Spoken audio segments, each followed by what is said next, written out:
බණිලා එක ආවර්ත දාගුවේ දෙවැනි ආවර්තයේ මුල් රැවුල සංකේත පිළිවෙලින් පහත වගුවේ දැක්වේ කියලා තියෙනවා. උපරිම පළමු අයනීකරණ ශක්තියක් තියෙන 8 වෙනි කාණ්ඩ කෙනාගේ ඔයගොල්ලෝ ගාන හදන්න කලින් ඔය කට්ටියගේ කාණ්ඩ ටික දාගන්න කීවෙනි කාණ්ඩද කියලා. ආම විද්‍රුණතාව අඩුම වෙන්නේ ඔයගොල්ලෝ දන්නා වමේ ඉඳන් දකුණට යද්දී මොකද වෙන්නේ කියලා. ඒ අනුව පළවෙනි කාණ්ඩ කට්ටියක තමයි අඩුව වෙන්නේ. දියමන්ති එක් බහුරූපී ආකාරයක් වෙන්නේ කාගේද? දියමන්ති රණුයි වෙන්නේ. පරමාණු අතර ත්‍රිත්ව බන්ධනයක් සහිත දී පරමාණුක අණු ලෙස පවතින නම් ත්‍රිත්ව බන්ධනයක් තියෙන නම් එයාගේ සංයුජතාවය 3ක් වෙන්න ඕනේ. ඔකෙන් 3ක් සංයුජතාවය වෙන කෙනා කවුද බලන්න. දී පරමාණුක අණු මෙන්ම ත්‍රි පරමාණුක අණු ලෙසද වායුගෝලයේ පවතී. ඒ ඔක්සිජන් O2 කියලා එකක් තියෙනවා. O3 කියලා ඕසෝන් එකක් තියෙනවා. එතකොට ඔක්සිජන් තමයි O2 කියලාත් ඉන්නේ O3 කියලාත් ඉන්නේ. ලිතියම් සහ ඔක්සිජන් මූල ද්‍රව්‍ය සංයෝජනීයයෙන් සෑදෙන සූත්‍රය. ලිතියම් ඔක්සිජන් කියලා ලියාගෙන සංයුජා ටික ලියලා සංයුත්තා මාරු කරලා දාන්න. මෙහෙම එක්කෙනාගේ අන්තර්ගත කැටායනය සහ අනායනය තෝරන්න කියලා තියෙනවා. ලිතියම්ගේ සංයුත්තා බලන්න. ලිතියම් ගත්තොත් එහෙම ලිතියම්ගේ පොඩ ඉලෙක්ට්‍රෝන වින්‍යාසයත් ලියලා බලන්න. ඒතර ඉලෙක්ට්‍රෝන වින්‍යාසය ලියලා බැලුවහම ලිතියම් ගතර හයිඩ්‍රජන් හීලියම් ලිතියම් කියන තුන. ඒතර 2යි 1යි නෙවෙයි ඉලෙක්ට්‍රෝන වින්‍යාසය.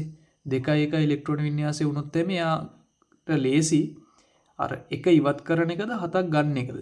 එකක් ඉවත් කරන එක. ඒතර ඉලෙක්ට්‍රෝනයක් අයින් කරාම ඔයගොල්ලෝ දන්නවා ඉලෙක්ට්‍රෝන ඉවත් වුනහම ඒක ධන අයනයක් බවට පත් වෙනවා. ඒතර ලිතියම්ගේ එක ඉලෙක්ට්‍රෝනයක් ඉවත් වෙන. ඒතර ලිතියම් ධන 1 වෙනවා. ඔක්සිජන්ගේ ඉලෙක්ට්‍රෝන වින්‍යාසය මේ විදිහට ලියලා බලන්න. ඔක්සිජන්ගේ වෙන්නේ ඔක්සිජන් ඉන්නේ අර ආවර්තිතවගේ බලන්න කී වෙනටද කියලා 2යි ගගා ලියලා බලන්න. ඒතර ඔක්සිජන් ඉන්නේ 6 වෙනියටනේ. ඒතර 2යි 6 නෙවෙයි 8නේ.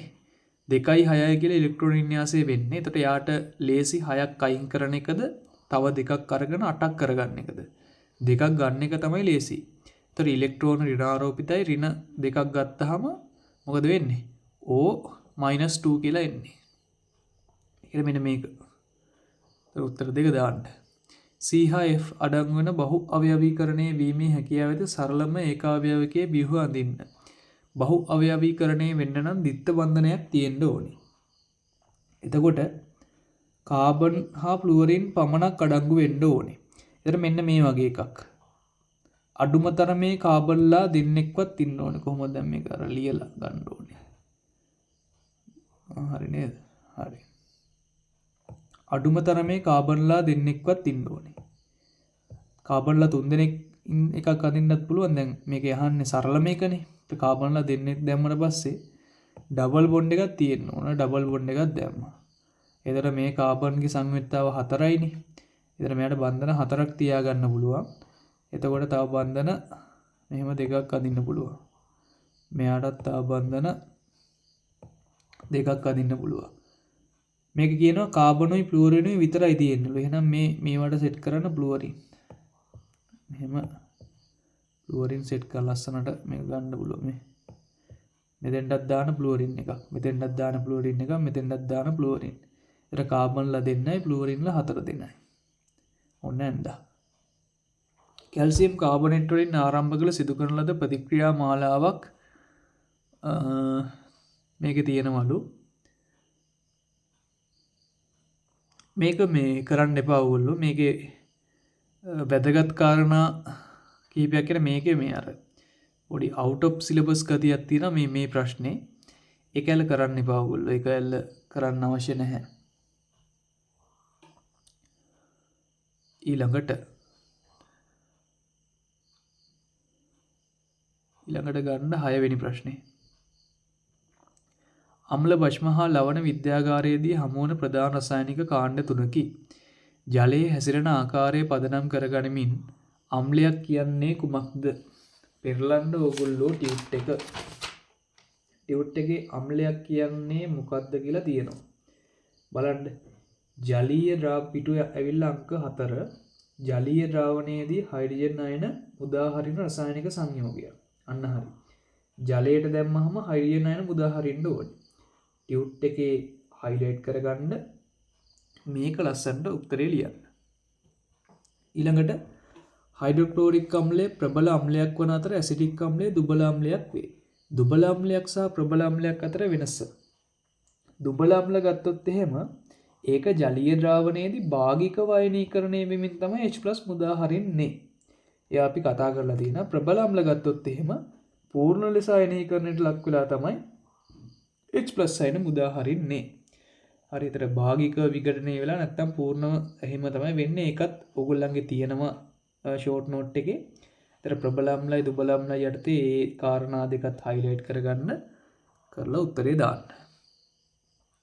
අම්ලයක් සමග භස්මයක් ප්‍රතික්‍රියා කර ලවණයක් සහ ජලය සෑදීමේ ක්‍රියාවලියට අපි කියන උදාසීනීකරණය.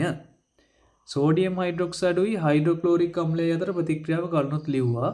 සෝඩියම් හයිඩ්‍රොක්සයිඩ් ප්ලස් හයිඩ්‍රොක්ලෝරික් එතකොට හැදෙන්නේ මොනවද? සෝඩියම් ක්ලෝරයිඩ් ධන ජලය. උදාසීනී ප්‍රතික්‍රියාවක් ප්‍රතික්‍රියාවක් වෙද්දී අනිවාර්යයෙන්ම ජලය හැදෙනවා. ඉහත පරීක්ෂණය සිදුවීමේදී ලැබෙන නිරීක්ෂණයක් ලියන්න. ඕක ඇවිල්ලා මේ තාපදායකයි. ඒකින්ද ඒ පරිසරයේ ප්‍රතික්‍රියා පරිසරයේ රත් වීමක් සිද්ධ වෙනවා. හරි. ඒක ගන්න පුළුවන් ඕගලන්ට. හරි. ඊළඟට ආමාශික විෂයේ හයිඩ්‍රොක්ලෝරික් අම්ලය අඩංගු වේ. ආමාශයේ අධික ආම්ලිකතාවය නිසා උදරයේ ඇතිවන අපහසුතාව සමනය කිරීමට දෙනු ලබන ප්‍රතිඅම්ල හයිඩ්‍රොක්ලෝරික් අම්ලය හා මැග්නීසියම් හයිඩ්‍රොක්සයිඩ් භස්මය අතර ප්‍රතික්‍රියාවේදී සෑදෙන ලවණය කුමක්ද? ඕගොල්ලෝ ලියලා ගන්න. Magnesium hydroxide plus hydrochloric. එතකොට වෙන්නේ කොහොමද? මැග්නීසියම් ක්ලෝරින් ධන ජලය වෙන්නේ. මැග්නීසියම් ක්ලෝරයිඩ් ධන ජලය වගේ එකක් තමයි එන්නේ. එතකොට එතනදී ලවණය වෙන්නේ මැග්නීසියම් ක්ලෝරයිඩ්. මේවා ලියලා ගන්න. මැග්නීසියම් හයිඩ්‍රොක්සයිඩ් මවුලයක් හයිඩ්‍රොක්ලෝරික් අම්ලය සමග ප්‍රතික්‍රියා කිරීමෙන් සෑදෙන ජල මවුල ප්‍රමාණය කොපමණද? ඔය ලියන ප්‍රතික්‍රියාව තුලිත කරගන්න.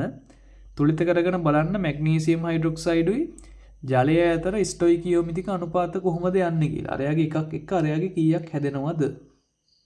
ඒ අනුව උත්තරයට යන්න. බෝතලයක ඇසිටික් අම්ල ද්‍රාවණ ඝන සෙන්ටිමීටර් 500ක් ඇත. ද්‍රාවණයේ ඝනත්වය දීලා තියෙනවා. ඇසිටික් අම්ල ස්කන්ධය දීලා තියෙනවා. ඇසිටික් අම්ල ද්‍රාවණයේ ස්කන්ධය ගණනය කරන්න කියලා මේකේ කියනවා. බෝතලයේ අඩංගු ඇසිටික් අම්ල ද්‍රාවණයේ ස්කන්ධය ගණනය කරන්න. ඕකේ. එතකොට අපි ගත්තොත් එහෙම ඕකේ මෙහෙම කරන්න පුළුවන්. දැන් ද්‍රාවණයේ ඝනත්වය අපිට දීලා තියෙනවනේ 1.04 ඝන සෙන්ටිමීටරයට කියලා. ඒ කියන්නේ 1 ඝන සෙන්ටිමීටරයක ස්කන්ධය 1.04 ග්‍රෑම් කියන එකනේ. ඔය ද්‍රාවණයෙන් 500ක් නේ ගත්තේ. ඒතර 500 ස්කන්ධය හොයන්න පුළුවන් නේද? 1.04 500න් වැඩි කරලා. එතකොට එනවා නේද මුළු ද්‍රාවණී ස්කන්ධය කීයද කියලා. එතන මුළු ද්‍රාවණී ස්කන්ධය ඔයගොල්ලෝ දන්නවා නම් ඔය ඇසිටික් අම්ල ද්‍රාවණී ස්කන්ධය 26 කියලා දීලා තියෙනවා නම් ස්කන්ධය හොයන් මේකේ ඇසිටික් අම්ල ද්‍රාවණයේ ස්කන්ධය ආම්ල ද්‍රාව පළවෙනි ප්‍රශ්නෙන් අහන්නේ අම්ල ද්‍රාවණයේ ස්කන්ධය කියන අර 500 1.04න් වැඩි කරලා ගත්ත එක. ඊගවට අහනවා ඇසිටික් අම්ලයේ ස්කන්ධ ප්‍රතිශතය ගණනය කරන්න කියලා. කොහොමද ඒක කරන්නේ? ස්කන්ධ භාගය ලියන්න. සම්පූර්ණ ස්කන්ධය අපි දැන් කලින් හොයාගත්තා. ඒකෙන් ඇසිටික් අම්ල තියෙනවා ග්‍රෑම් 26ක්. ප්‍රසන්ටේජ් එකක් කරන්න එතනින් එන භාගය වැඩි කරන්න ඕන 100ෙන්. තුන්වෙනි එක. විනාකිරි යනු ස්කන්ධය යනු ඇසිටික් අම්ලයේ 5% පමණ අඩංගු ජලීය ද්‍රාවණයකි. ඇසිටික් අම්ලයේ තාපාංගය හරි.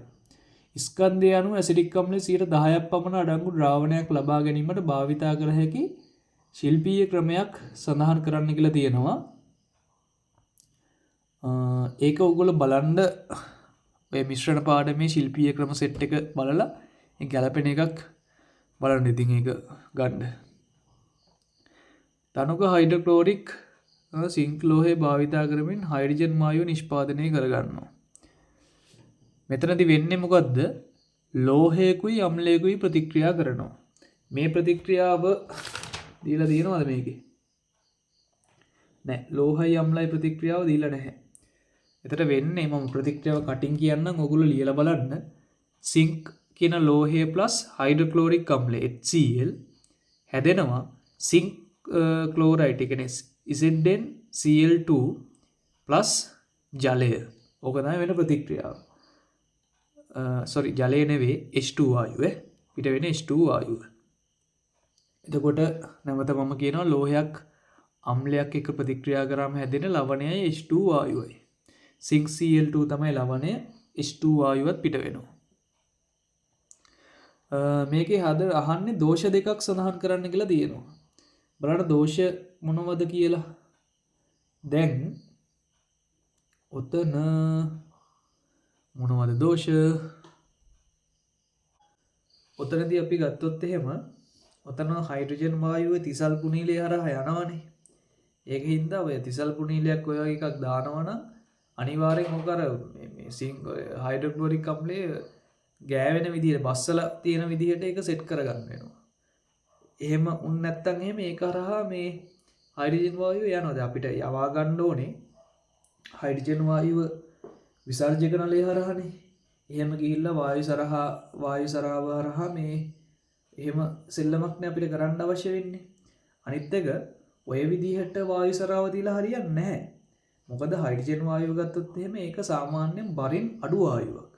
ඒතර ඔය විදිහට විසර්ජක නලයේ ඔස්සේ හයිඩ්‍රජන් වායුව ආවොත් එහෙම එයා කෙලින්ම අර මේ උඩට යනවා. එතකොට එන ටික ඔක්කොම ඔය වායු සරාවෙන් උඩට යනවා. එතකොට මේ කියන්නේ උඩට යනවා කියන්නේ මෙහෙම මේ. මෙන්න මෙහෙමනේ හයිඩ්‍රජන් වායුව එන්නේ. ඔන්න ඔහම එනවා. ආවට පස්සේ හයිඩ්‍රජන් වායුව ඔන්න ඔහම මෙහෙම එළියට යනවා. ඉතින් ඕක මෙන්න මෙහෙමයි ඇත්තටම තියෙන්න ඕනේ. කියන්නේ මේ විසර්ජක නලය අනිත් පැත්ත හරවලා මේ තින් හිතන්නකෝ විසර්ජක නලය කියලා. ඔන්න විසර්ජක නලය තියෙනවා නම් මෙන්න මෙහෙම ඔය වායු සරාව තිබ්බනම් හරි. හරි විසර්ජක නලය මෙහෙම. වදින විසර්ජක නලය වායු සරාව මෙහෙම තියෙනවා. එතකොට මේක උඩට යන්නේ කෙලින් උඩට ගියාම මේ උඩ නෙමෙයි. මෙහෙම උඩට ගියාම උඩින් යන්න බෑනේ මේ වායු සරාව තියෙන හින්දා. ඔන්න ඔහම තමයි තියෙන්නේ. එතකොට මේ දෝෂ දෙක ලියන්න පුළුවන් ඕගොල්ලන්ට. කේතු ප්ලාස්කුව තුල සිදුවන ප්‍රතික්‍රියාවේ ශීඝ්‍රතාව වැඩි කරගන්න මොනවද කරන්න පුළුවන්? අයියෝ ගොඩක් දේවල් කරන්න පුළුවන්. අම්ලයේ සාන්ද්‍රණය වැඩි කරන්න පුළුවන්. මෙන්න මේ සිංක් ලෝහ කැබලි තව චුට්ටක් කුඩා කරන්න පුළුවන්. ආය උෂ්ණත්වය වැඩි කරන්න පුළුවන්. There are a lot of things we can do. ඊළඟට 3 ප්‍රතික්‍රියාවේදී නිපදවුයේ හයිඩ්‍රජන් වායුව බව තහවුරු කිරීම සඳහා පරීක්ෂණයක් හා ඊට අදාළ නිරීක්ෂණය. කලින් මම කිව්වා හයිඩ්‍රජන් වායුවද කියලා අපිට පරීක්ෂා කරන්න පුළුවන්. මොනවා කරොත්ද? දැල්වෙන ඉරට්ටක් දාන්නයි තියෙන්නේ. ඒතර හයිඩ්‍රජන් වායුව නම් තියෙන්නේ ඒක පොප් ශබ්දයක් මේ නම් විලා ඒ දැල්වෙන ඉරට්ට නිමිලා යනවා. ඒක කලින් අපි කතා කරගත්තු එකක්. ඒක හරිය එතකොට.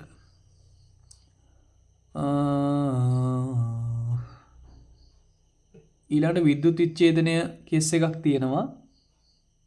දෙකේම තියෙන විද්‍යුත් විච්ඡේදන කේස් එකක්.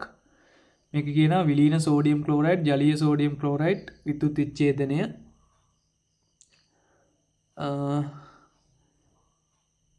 දැන් බිලියන ඕගලන්ට මේක නම් මේ විශේෂයෙන්ම කියන්න දෙයක් නැහැ. මේක ඔයගොල්ලෝ තනියම කරන්න මේක කරන්න පුළුවන් ඔයගලන්ට. කිරිදල් ළමයි අර සෙමින එකට ආවේ නැත්තම් ඔයගලන්ට අච්චුපත පාවිච්චි කරලත් මේක කරන්න පුළුවන්. මේක කරගෙන යන්න. මේක මේ ඩවුන්ස් කියලා කෝෂය සම්බන්ධ කතන්දරයක් තියෙනවා. ඒක ඩවුන්ස් කෝෂයක් තියෙනවා ඒකේ.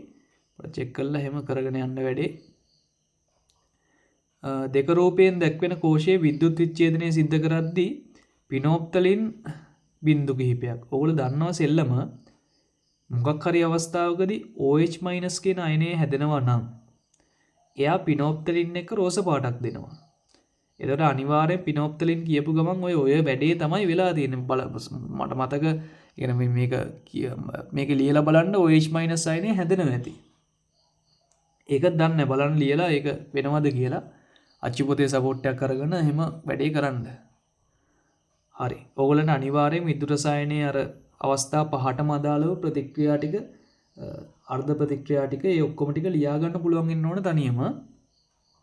ඒක බලලා ඒක කම්ප්ලීට් කරගන්න. හරි එච්චරයි එතකොට.